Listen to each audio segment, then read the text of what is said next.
we personally have issue of employer denying his employee. I didn't employ him more, I just helped him more. Oh my God. But do you know what helped us a lot of time? And then attendance register is very important. key. Those are things that helped us to recover some of those things. You know, So that means they employ, and at the end of the day, they don't pay their staff. Yeah. And when the staff complains, they now say they never employed the person. he was my friend's brother. I just helped him.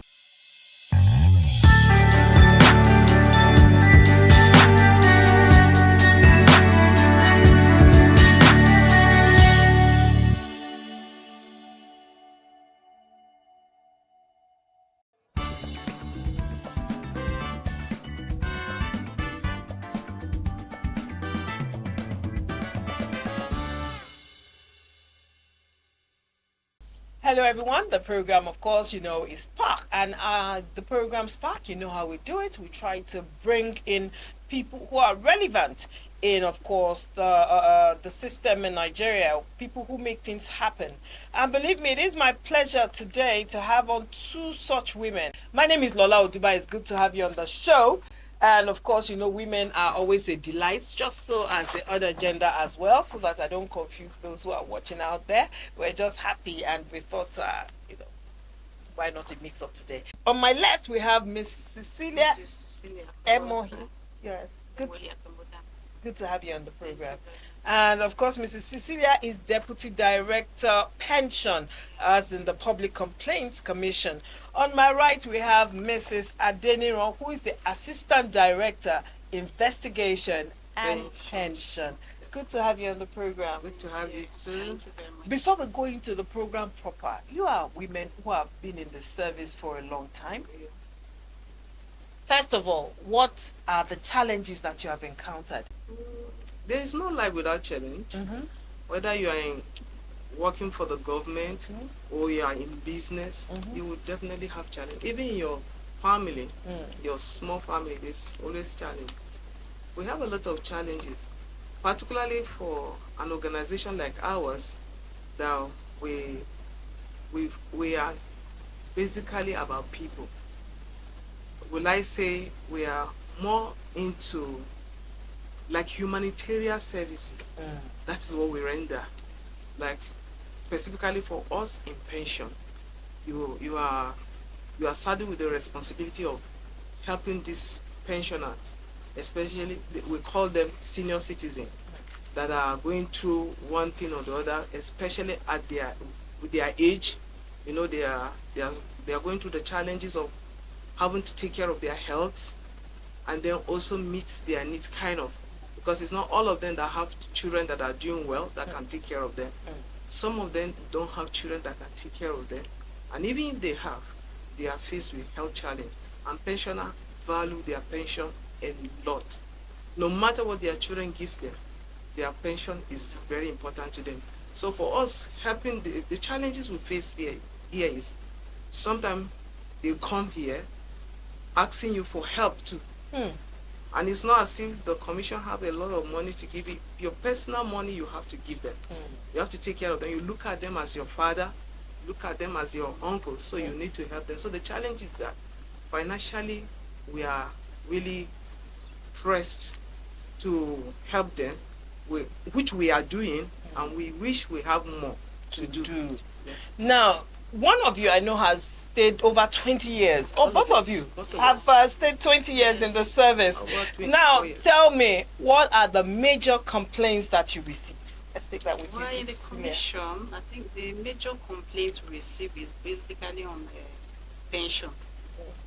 Most of the complaints in the commission is from pension departments, which has to do with non-payment of maybe gratuity, delay receiving their pensions, and short payments pension. So those are most of the complaints, and the bulk of it comes from pension department. Give us a little insight into the pension department. Okay, the pension department, I can't say it's a department on its own. Pension is a division under public sector department in the Public Complaints Commission. Yeah. So under pension division, we have two divisions, and that's why you can see two of us. We have the old pension division, the old pension covers pensioners who retire on or before 2007. Those are the old pension, the category that fall under old pension. And these are people that I think majorly their pension comes from federal government. We call it defined benefits. This is the this category of pensioners are solidly paid by federal government, unlike the other new pension. So the second one is the new pension. The new pension is the one that my partner, that's my colleague. So take it out. The new Yeah. pension That came is- into 2004, and it's a contributory pension where both the employee and the employer get their own contribution. The employer make 10% of the contribution, while the staff do 8% of the contribution, making it into offer. When should a civil servant or public servant begin to prepare for retirement? Well, a civil servant or a public servant begins preparing for retirement from the day they are employed into the service. By gathering your documents, any document, maybe promotion letter, confirmation letter, those letters should be well kept because you need them when you're about to retire. As you know, as you prepare with your document, you also prepare your financial aspect of it as well.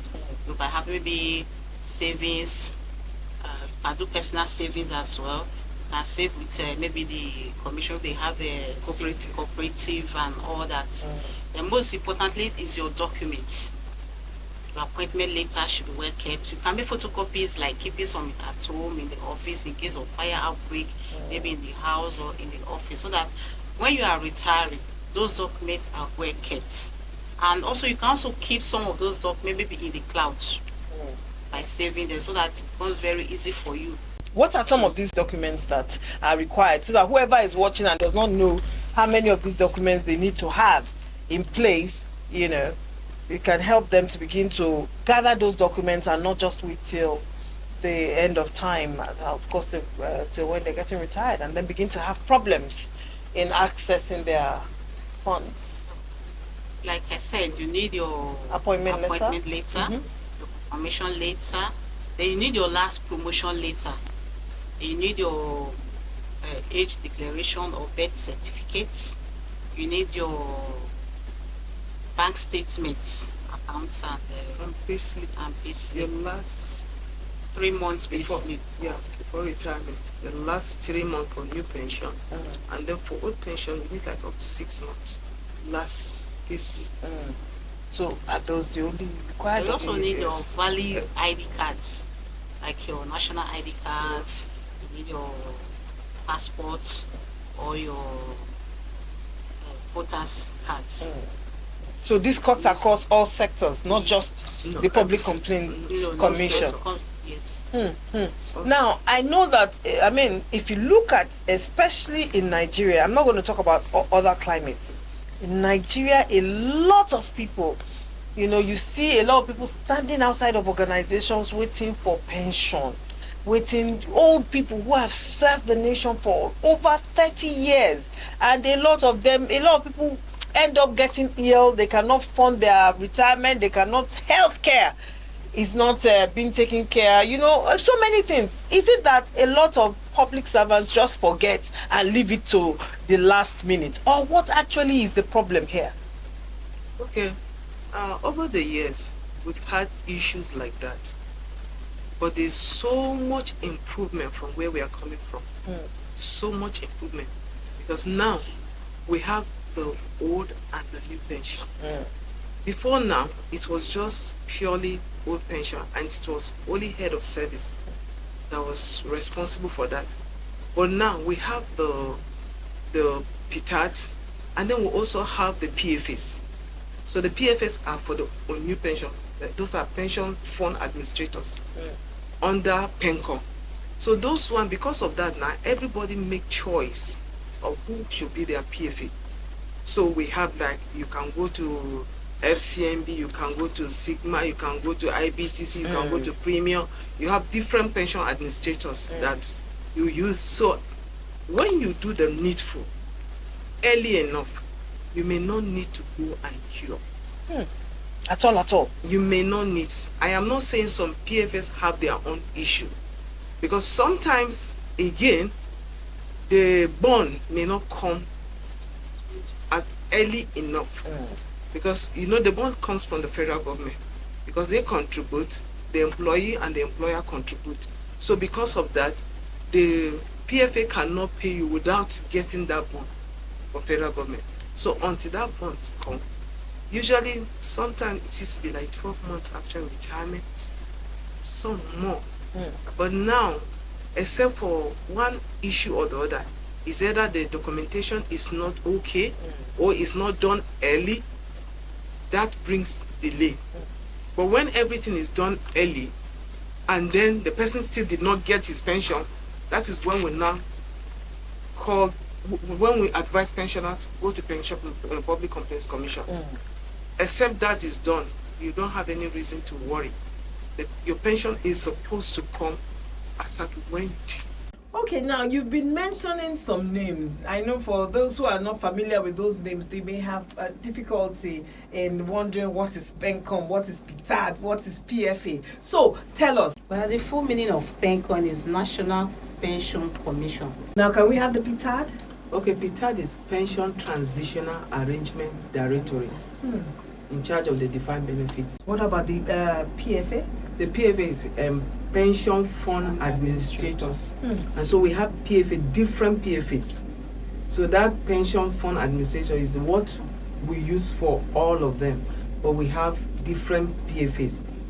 So again, I'm still going to ask this question because we see a high rate of pensioners complaining, I've not collected my money, I cannot go to hospital, I can't go to. When you see that, how does it make you feel? And how do you avoid such occurrences? Sometimes I think the mistake is from the pensioners when, like she said, when your forms are not properly filled, like you have a mistake in your appointment letter, the date is not correct, or your retirement letter, there's a mistake, maybe the process of why you're in service, you do one change or the other, and it was not reflected in your PFA. You might have difficulties in collecting your money. Yeah, again, it's not solidly on pensioners alone. Even the PFAs have a lot to do. We have pensioners that are, people retire in Nigeria and return back to their villages. There are people that are in their villages, they've not been able to get access to their PFAs, or they've not been able to get access. I can say that there are people that even in the old pension, that up to today they have not been able to collect their pension. Why? Because they are living very far. I remember particularly a pensioner called, and he's supposed to have come for his verification. Up to now he has not come. Without doing the verification, how will he get the money? Because this thing go through quality assurance and check and balance in government. There are auditors that will check before you'll be paid. There are different stages and it has to go. So if you're not captured, nobody can just give you money. In that capturing, you submit documents. That is when they will know your bank account.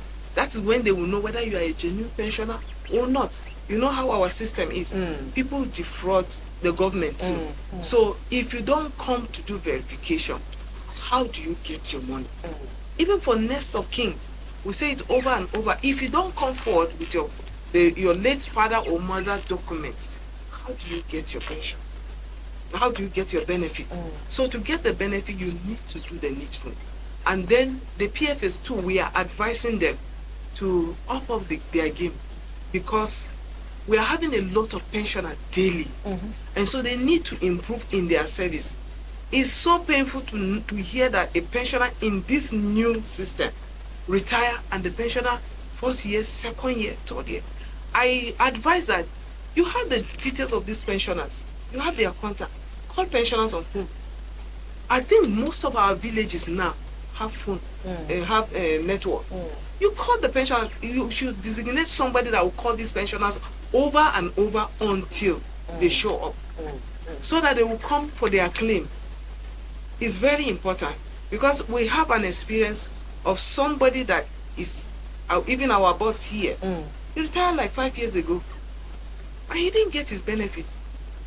And for me, it was the fault of the PFA. It wasn't the fault of the retiree, which is wrong. So we are advising that PFA should up their game, and also PENCON should supervise them more, so that they will do The needful. the needful and do it in good time, so that our pensioners will not suffer. Because it's so painful to see. You just put yourself in the shoe of that person. If this person is my father, will I want to be seeing my father going through this? It is very wrong if the PFA are not doing what they are supposed to do. Okay, now let's take it back to what happens to unclaimed pensions? Where are they? Are they returned anywhere, or what happens to it? You know, The proper thing to be done, every unpaid pension should be the money is returned back to the treasury. As you know, this money comes to them just like we do budget yearly. That's how it comes.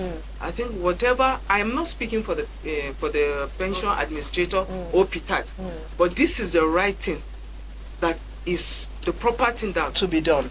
That's I why think we have we will need auditors. to have the PITAD come on and to come and also expatiate I will further gladly and invite them. yes, and gladly let Nigerians know what to do, so that a lot of all this miscommunication is addressed. But Like she said, I also want to advise that maybe this PECOM, they should have offices in maybe different states and their local government, so that when they are unable to reach the complainant, those in the rural area should be able to reach out to them in their locality, and then it's easy for them to come up and do their verification without and having do to their- come to a headquarters or Yes, another city yes. when they're already Because settled. sometimes they are made to travel for a very long distance, maybe those in Lagos or come down to Abuja. Actually, the PFS have offices in other states. Okay.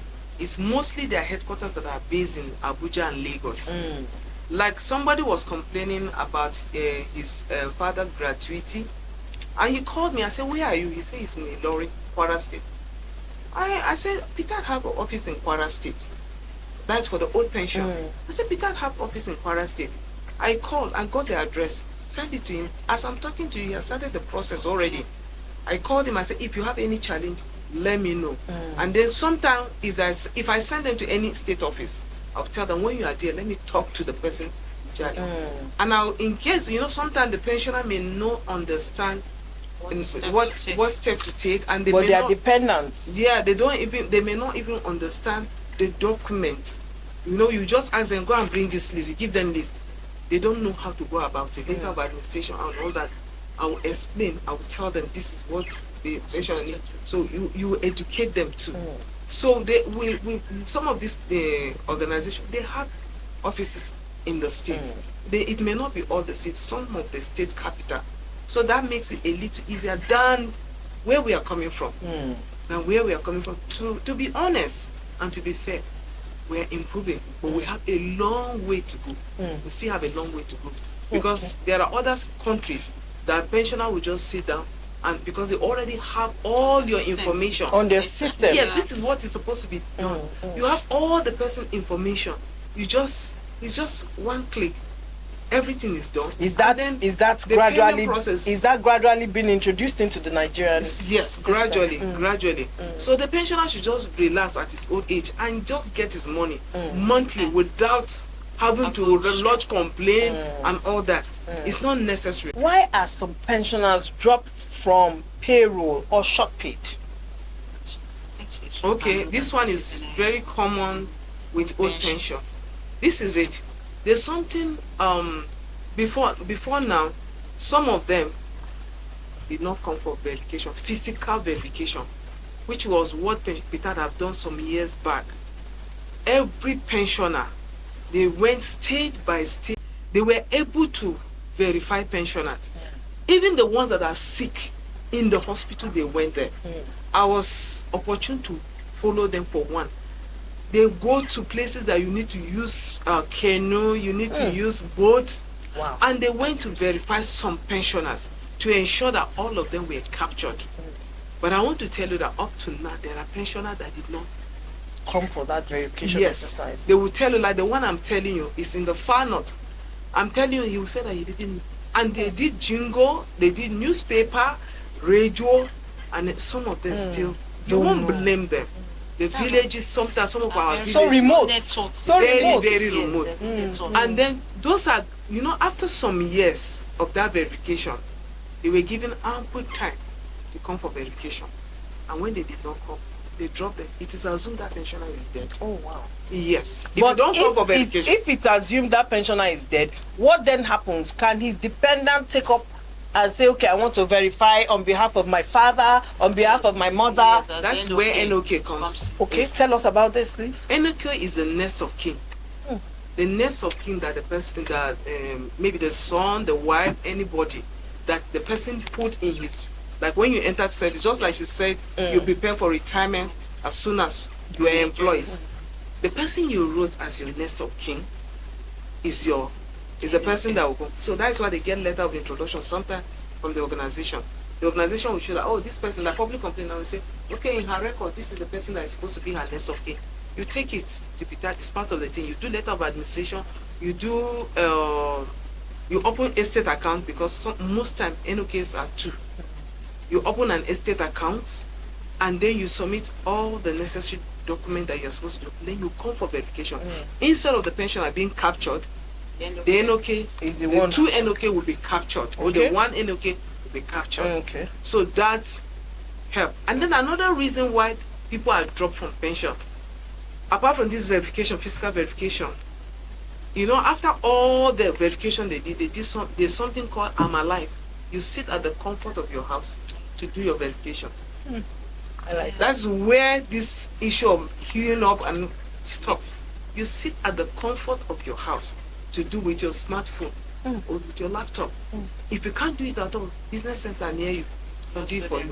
So how do you assess those channels for those who are watching and who There's- don't even know about it? I will give you the BITAT website that you can go and do that.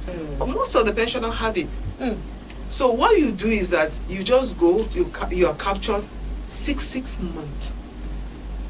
Because if you don't come after 6 months, they will just give you a little grace and then they drop you from pension. And that's what I don't want. Okay. Pensioners should do the needful. If it means their children, if anybody watching us, your children should put like an alarm on the phone. After 6 months, go and do it, because the process of returning a pensioner is not always It's not easy. yeah, because before the person will go and finally do the I'm Alive and then come back, you have to send the printout that you did the I'm Alive before you are returned back to pension. There's no point going through that. So it's better you do that 6 months. After 6 months, go and redo I'm Alive.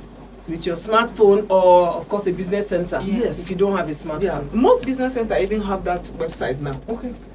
They will just do the I'm Alive for you. Once you are a pensioner, it will show.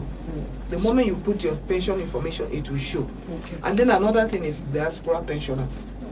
There are people in diaspora, they are pensioners when they left, and they didn't do their fiscal verification before they left. So if you don't do your fiscal verification before you left, automatically you'll be dropped from pension. And if you are dropped from pension, the only thing you must come back to Nigeria and do that fiscal verification. Any other verification, the I'm Alive verification, you just continue with your smartphone.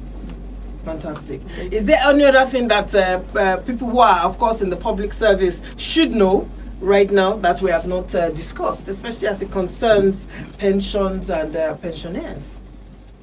Well, like we said before, they should always get their documents ready on time. As soon as you're employed, if you're in service, you're about retiring, even when you still have ample time in the service, all you need to start gathering your documents. So that when that time comes, it becomes very easy for you to assess your pension. I wanted to add by saying that civil servant, public servant, we should be honest enough to be consistent with our documents, with our records. Today, your birthday should not change. Birthdays don't change. And then your years of employment does not change. So we should be consistent. So those inconsistencies affect your pension payments too. Because if your record is not consistent, there's a problem. So we should be sure that our record is correct and consistent. Okay, fantastic. Now, of course, it's been an eye-opener talking to you. I want to thank you so much for coming on the program. Now, it will be unfair. I know you work for the PCC, that's the Public Complaints Commission, but there are a lot of people who are in the private enterprise too, who want to tap from your advice and, of course, your experience over the years in knowing what they need to do to make sure that maybe their employees also have these pension advantages at the end of the day. Any word of advice for those people? I know from 2004, any employer that can employ up to 3 people must have a pension contribution for them. So almost all, I think most of the private organizations now have PM. They are into contributory pension. And they should know, open your eye, no matter how much you are looking for a job, if you don't have that in place, please look for another job. Because it is not after after leaving the organization, after retiring, that you want to start complaining. No, now find out if it is not part of their package, that you don't have pension plan, then you should be able to think about looking for another job. And then you can also report to PENCON. PENCON is a regulatory body. They should report, because your employer should be able to make provision for pension for your future. Fantastic. I think we have all been exposed to what we need to know. I want to thank you so much for coming on the program. I want to thank you for coming to enlighten Nigerians, and of course, especially the members and staff of the Public Complaints Commission on what they need to start getting together to ensure that they have a smooth retirement plan. Yes. Okay, I would like to add that sometimes pensioners complain that when they are doing this I'm alive, it may not go through. Sometimes connection problem. Please, they should continue until. But if they are within Abuja and you try and you can't get through, please come to Petard office any day. They will do it for you. And the Petard offices can be found on Maitama here, Kasina Ala Street. Okay. I want to quickly add too, for the private sector, Yes. where they are employed, they must make sure they have their appointments later. Because without the appointment later, you cannot access your pension. Okay. Yes. Because sometimes most of these private sectors, they employ people without giving them appointment later. Yes. So that one is very important. Okay. We are talking about that. You know, apart from this appointment letter, not because of pension alone, because of other issues. We receive a lot of complaints in this place. We personally have issue of employer denying his employee. I didn't employ him more, I just helped him more. Oh my God. But you know what helped us? A lot of time. And then attendance register is very key. Those are things that helped us to recover some of those things. You know, so that means they employ, and at the end of the day, they don't pay their staff. Yeah. And when the staff complains, they now say they never employed the person. It was my friend's brother. I just helped him. Oh, so that's why they have appointment letter. ID cards, appointment letter, all those things are necessary tools that you can use to fight your case when you have issue with the employer. We pray that you don't have any issue, but peradventure, we have to be. I tell people, even if it is house help you are employing, there should be terms and conditions. There should be proper documentation. That helps you. Even house help bring their madams and their organs here sometimes. So those kind of things, we should be mindful of it. Thank you. Thank you so much. It's been a pleasure, and I know that we'll be calling on you from time to time to come and enlighten Nigerians, and especially, of course, the workforce of the PCC to know what to do before the time comes and then they're too old to run around. Thank you so much, Mrs. Celia and Mrs. Adeniro, for coming on the program. It's great. It's been great to have had you on the program. Thank you. The program continues. Of course, I know that you've been enlightened about, of course, what you need to know so that your pension is seamless at the end of your career. I want to thank you so much for watching, and in case you have any questions, you know what to do. tag the Ombudsman's Radio, and would of course get the questions to them, and then they can reply on your behalf. Even if you don't work at the Public Complaints Commission, you just have some inquiry that you'd like to make sure that your retirement is easy and seamless, and then we stop having a lot of people dying on the roadside when they are too old to stand under the sun for hours just to access their claim. I want to thank you so much. My name is Lola Oduba. Keep watching the Ombudsman's Radio.